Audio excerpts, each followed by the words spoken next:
To move a little further in our series that we've called The Journey of Joy.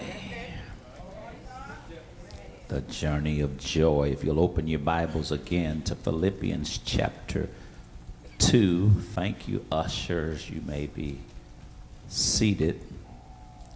Today I want to talk about habits of happy people.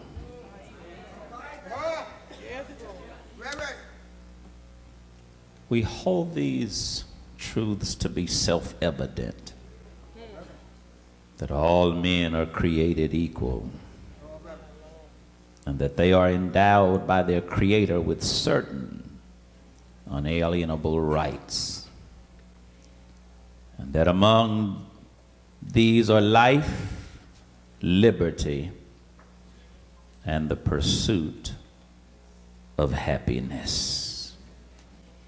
Those words are found in the preamble to the Declaration of Independence. Let's be honest today. Our pursuit of happiness often creates frustration. Perhaps it is because we are looking for happiness in all the wrong places. Happiness cannot be found in things that can run out, nor in people who can run off.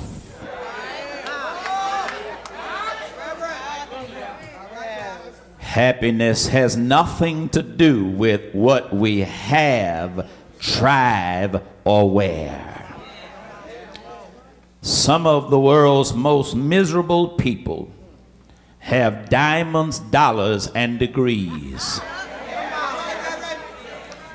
Though utterly simplistic, Bobby McFerrin has it right. Don't worry. Be happy. I hear him singing now, in every life we have some trouble. When you worry, you make it double. Don't worry. Be happy. Ain't got no cash, ain't got no style. Ain't got no girl to make you smile. I'm just saying what he said. Don't worry. Be happy. Here's a great place to shout. You can be happy.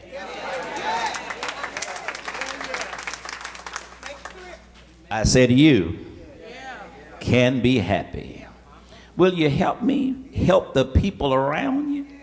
Just tell them you. Y'all say that with some energy. You can be happy. Will you holler clean across the church and say, hey, you over there? Or you up there? Y'all back here? You can be happy. Will you celebrate that altar? You can be happy. You can be happy without your dream home or your dream car. You can be happy without an attractive woman on your arm or a rich man in your life. You can be happy without having all the I's dotted and all the T's crossed. You can be. How, Pastor, can we be happy? How so? Because happiness is a choice. I've been telling you for years, happiness is the result of your decision to enjoy life. I like Psalm 118 and 24. I read it and recite it every day of my life. This is the day that the Lord has made. Let us rejoice and be glad in it. The text today is an unlikely place to find happiness. As Philippians is the epistle of joy, Paul offers so many clues and keys to his remarkable joy in light of his challenging circumstances. My dears, while we may not always find happiness in what others do for us, happiness can be found in what we do for others. Martin Luther King Jr. said, life's most urgent question is, what are you doing for others? It has been said that we rise by lifting others. Philippians chapter 2, join me in verses 2 and 3, that says, let nothing, let the church say, let nothing be done through selfish ambition or conceit, but in lowliness of mind, let each esteem others better than himself. Let each of you look not only out for his own interest, but for the interest of others. Well, let's talk about it. Let's look first at the motives of happy people. The motives of happy people. Can you say that? The motives of happy people is in the A part of verse 3 that says, let nothing, let the church say nothing. Nothing be done through selfish ambition or conceit. Please know this morning that the motive qualifies the deed. What are you saying, Pastor? I'm saying why we do what we do is as critical as what we do. Do you not know that it is possible to do the right thing for the wrong reason? You see, you don't get credit for feeding homeless people if you gotta Facebook it. Have I got a witness? Yeah, see, ambition is a great thing. Selfish ambition is not. Some versions use the terms, this version uses the term selfish ambition. Some versions of the Bible use terms like strife or rivalry. The Greek term carries the idea of elevating oneself even at the expense of others. I've got a warning. I'm not sure where this fits into the message, but since it was dropped into my spirit, I'll drop it into yours. I've got a warning for you. Love selfish people at your own risk. See, selfish people cannot love others because they may not know how to love themselves. And I've discovered that selfish people need to be delivered from themselves. Do nothing out of selfish ambition or conceit. Listen, brothers and sisters, there's a difference between confidence and conceit. Confidence is believing you can. Conceit is believing you're the only one who can. Harry Emerson Fosdick said it best. A person wrapped up in himself makes a very small package. Somebody else said conceit is a disease that makes everyone sick except the person who has it. Happy people are neither selfish nor conceited.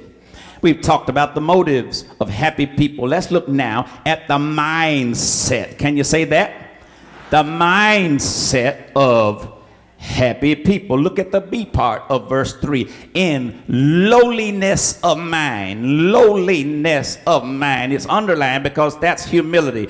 In lowliness of mind, let each esteem others better than himself. I got a couple things to say about that. Number one, pride is the enemy of happiness. What did I just say? Pride is the enemy of happiness. Proverbs 6 identifies 7 things God hates. A proud look is one of them. Have I got a witness? Henry Ward Beecher said, a proud man is seldom a grateful man, for he never thinks he gets as much as he deserves. Beware, I've got another warning for you. God humbles he who will not humble himself. James 4:6 says, God opposes the proud, but he gives grace to the humble. Not only is pride the enemy of happiness, but humility is the friend of happiness. See, humble people possess both self-awareness and self-assurance. Self-awareness and self-assurance. Let me tell you what that means. Humble people know who they are, and they like who they are. See, the arrogant person is only trying to prove himself to himself. Here's the blessing of humility. 1 Peter 5:6 says, humble yourselves therefore under the mighty hand of God, that he may exalt you in due time. Here's some good news. When people lift you, they only lift you as high as they can reach. And I've discovered they will lift you when they like you. And when people lift you and lift you when they like you, be reminded that they can only lift you as far as they can reach. And when they don't like you, they can still reach you. Oh, but when God lifts you up, he'll put you out of the reach of folk and how fickle their feelings might be. Happy people are neither selfish nor conceited, and happy people are humble. I'm through in a minute, y'all, but I want to talk about the ministry of happy people. Can you say that? All right, look at verse 4. It goes against the grain of conventional wisdom. It challenges everything that you've ever been taught, but it's good Bible.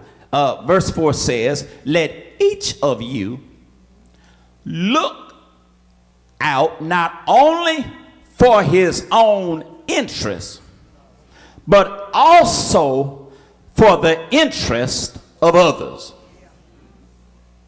What does that mean? Let me tell you what that means.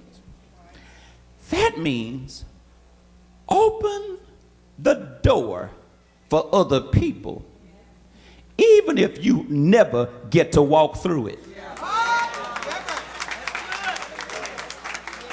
Somebody somewhere ought to be somewhere because you held the door even if you never got to go there. All right. There's some folk in the room who graduated from college, but some little old lady at the church who never went to college hugged Jeanette and slipped $10 or $20 in your hand. Have I got a witness? Maybe she couldn't read the book, but she bought your book.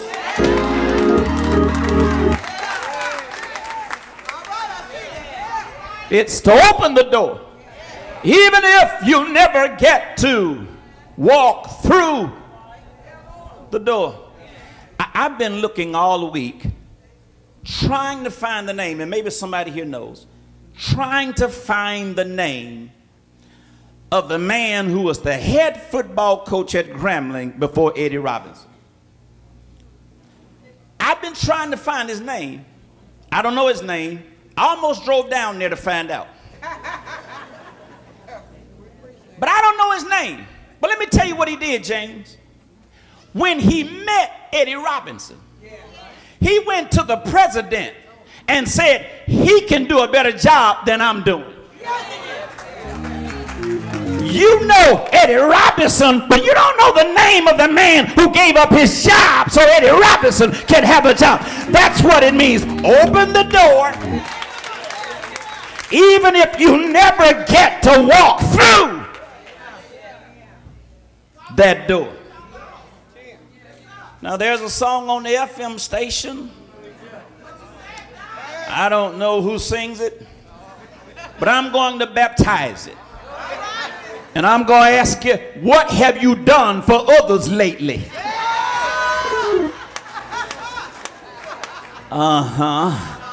What have you done for others lately? It was on December 14th, 2018. Stephen Adams of the Oklahoma City Thunder had an easy layup when Mason Plumlee of the Denver Nuggets jumped to defend the shot. As Plumlee went tumbling toward the floor, Adams, who had an easy layup and maybe an and one, help me y'all, decided not to take the shot and reached down to break Plumlee's fall. Y'all, when I saw that, I said there's some preaching in that. Adams even helped Plumlee off the court. Watch this. What compassion, what sportsmanship. Let me tell you, that's good. Oklahoma City lost the game, but Stephen Adams saved a brother. Happy people are neither selfish nor conceited. Happy people are humble and they look out for the interest of others. Maybe you don't have a visible gift, but everybody has a gift. There's a ministry for everyone. From prophecy to healing, there are countless spiritual gifts. And while we are not all evangelists, prophets, apostles, or pastors, we are all called to the ministry of encouragement. Did you hear what I said? 1 Thessalonians 5:11 says, encourage one another and build each other up. Encourage one another. We all have that ministry. Yeah. See, that there might be somebody sitting near you who may not hear anything the choir sings. And life has them in a space where they may not even be able to hear anything the preacher says. But it just might bless them to hear you say, be strong. It just may bless them to hear you say, be encouraged. You ought to make yourself the chairperson of the encouragement committee for your row. You ought to come a few minutes early and get to your row. Lay hands on your row and say, Lord, as for me and my row, we're going to praise you. Now, Lord, I don't know what anybody on my row has gone through this week. I see you, but I need you, God, to bless my row.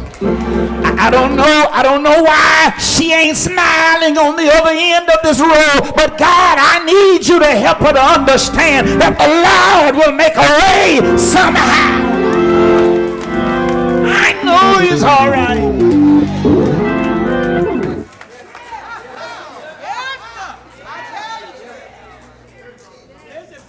I don't know what you're going through, but you ain't gonna sit on this row and be depressed for years. If you sit on this row, you gotta know there's gonna be some praise on this row. There's gonna be some preaching on this row.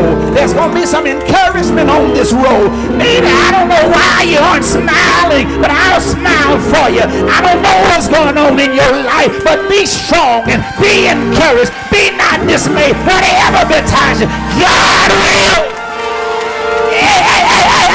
Yes, He will. will God will.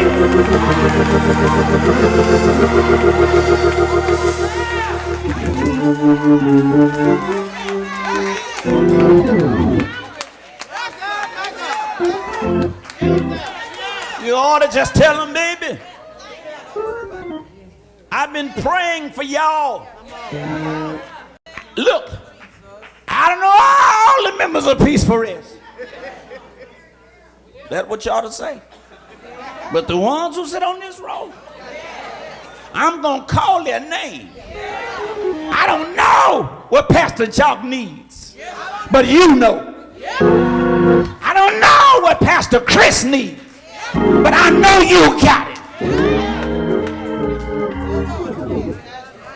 See, encouragement is making everybody feel like somebody. And if there's any place where everybody ought to feel like somebody, it ought to be at church. Nobody has to come to church to get their feelings hurt. And one of the last things anybody here needs is another critic.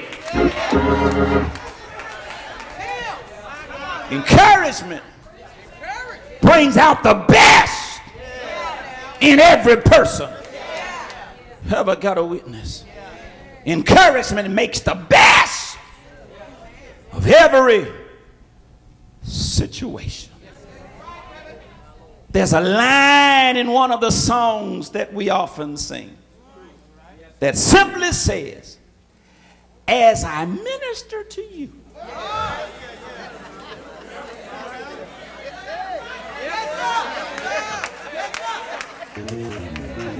Let me talk to the choir. Have you ever woke up on a Sunday morning and didn't feel like coming?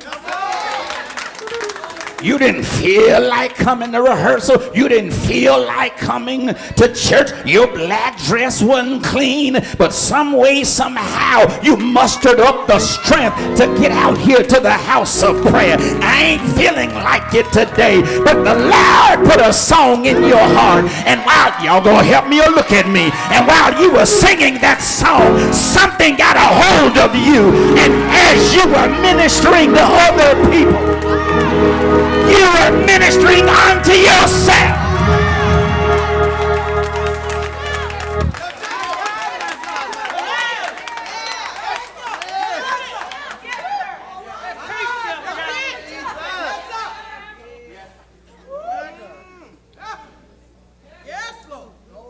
Listen, I'm done. A little boy auditioned for a play at his school. He came home with overwhelming excitement. He came home bragging to his mother that he got the most significant role in the play. And his mama said, congratulations on getting the leading role. He says, no, mama. I said, I got the most significant role. He said, my part, I'm gonna see if y'all get this. My part is to sit in the audience and cheer for everybody else.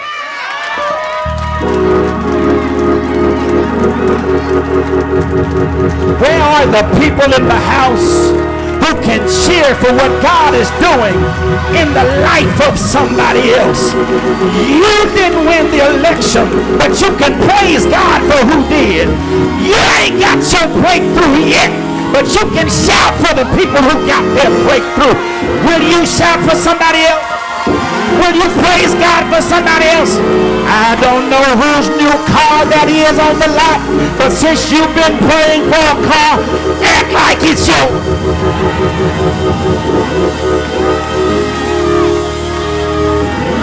Come on, come on. Shout like it's yours. Shout like it's your turn. Praise God for what he's doing. Whoa!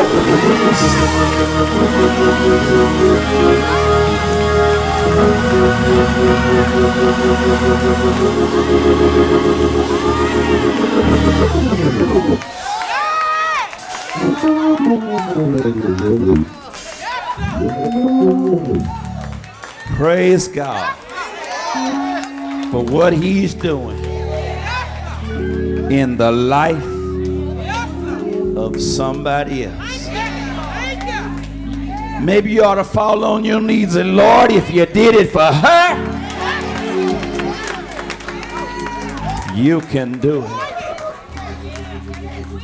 for me.